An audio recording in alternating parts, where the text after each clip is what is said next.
What's up guys? So today's gonna be a classical video about how to trim your beard.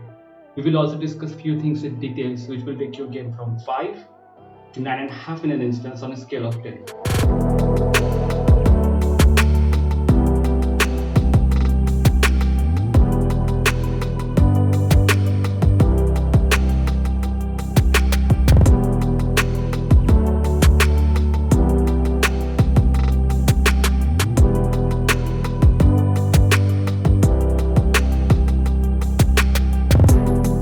Now before we even start, let's discuss lengths.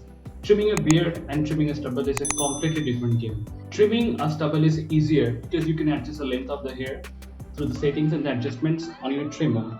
But when it comes to beard, the lengths are completely different. The dimensions are different and you cannot adjust it with something like this. By the way, this is a simple trimmer with 10 settings, each 1 mm apart. And the reason I chose this one is to show you that you can do a lot of things with something that is not high-end or something that is not fancy and is as basic as this.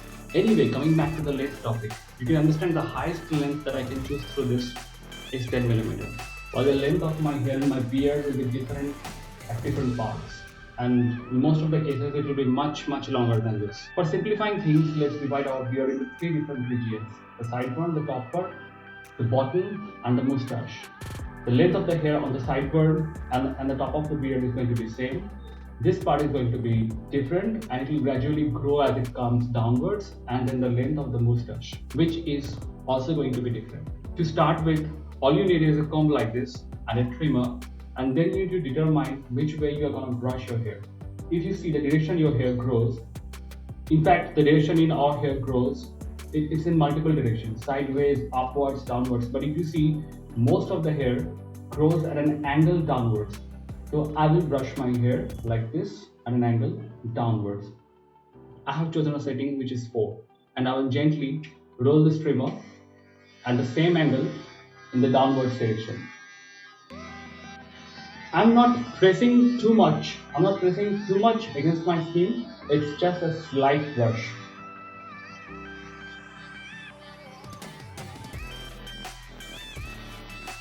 Similarly, the top of the hair with the similar setting.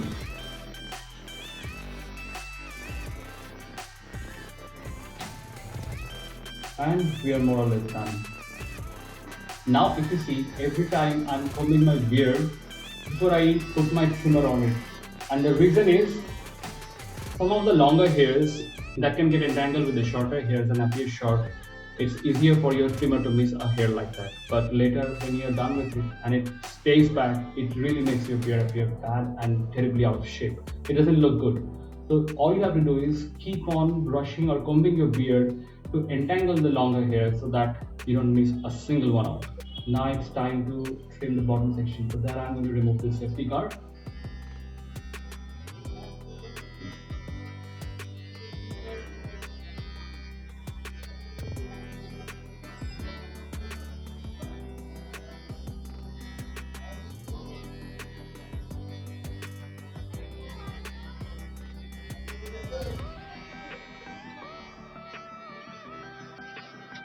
And that's it. Now let me line this one up, clean it, and we are done. Similarly, this side.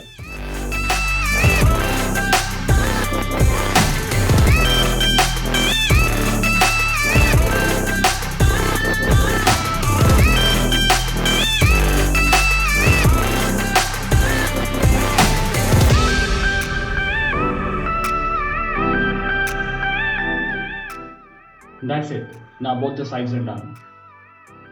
So if you see, what I did is, like, I initially used the safety guard to control the length of my hair over here, but as I gradually moved downwards, I removed this and used my experience to follow the natural curve in the line of my face and chop off few lengths according to that. Now it's time to see if the fade is gradual or not, and if I missed out any hair. Now it's time to deal with the hair from this region. And again, for this, I'll take the safety guard out of the equation and I will just use the natural line and shape of my face as a cue, and I'll work my way through. As simple as that.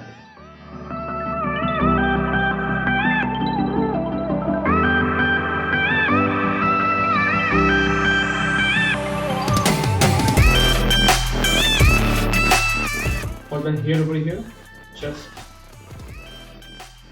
use like this.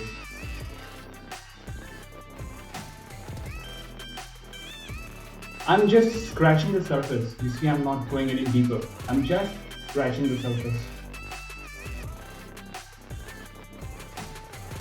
You don't realize maybe, but it's done more or less. It's time to adjust the bottom part. So what you need to do for that? You have to first decide the length till which you want to keep your hair. Let's say, for example, I'll tell that I'll keep the length up till here. Now what I have to do is I have to draw, or I have to just, you don't have to draw actually. All you have to do is just imagine a straight line from the tip of your hair over here where the hair is at its longest, and then draw a line till the portion where your chin, your jaw meets the neckline, and then using that line as a cue, you have to just cruise your trimmer through.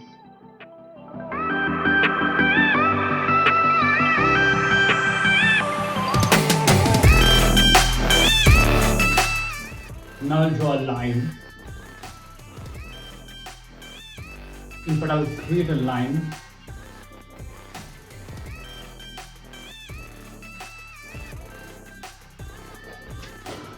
And everything below that has to go. Now for the final part, the mustache.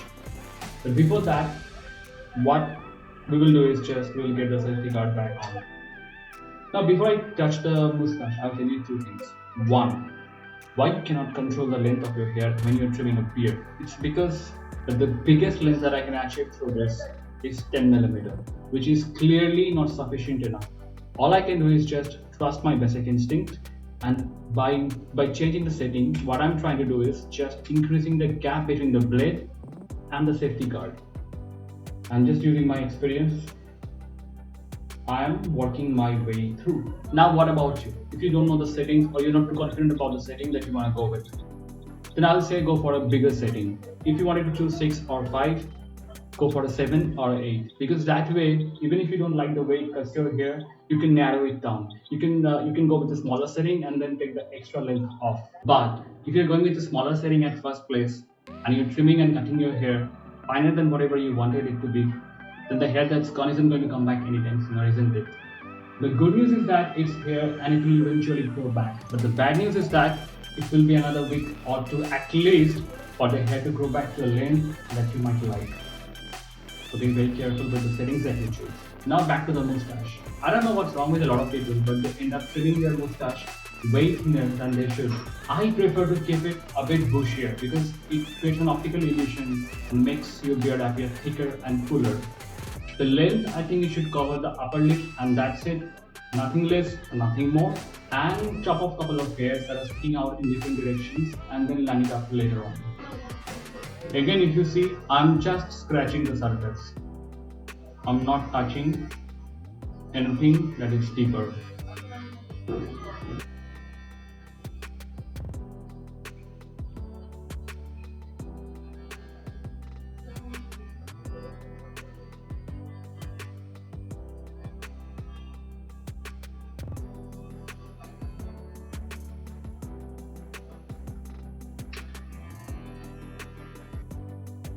Believe it or not, it was as simple as that, and we are done. Now for cleaning and defining the edges, I'm going to use something like this. Again, very simple, nothing fancy, simply because I'm not going to shape a lot of things up.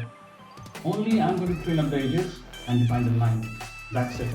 Now for the top of your beard, how much should you shave and how much should stay? Again, imagine an imaginary line starting from the corner of your mouth going up to the top of your beard. Anything below that line is going to stay. Anything on top of it has to go.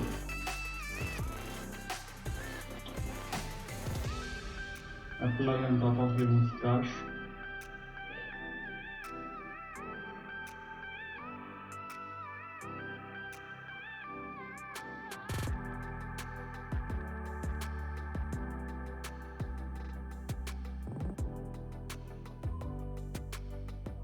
We are done. Let me clean everything up and show you the final result. I'm back, guys. What do you think? How does it look?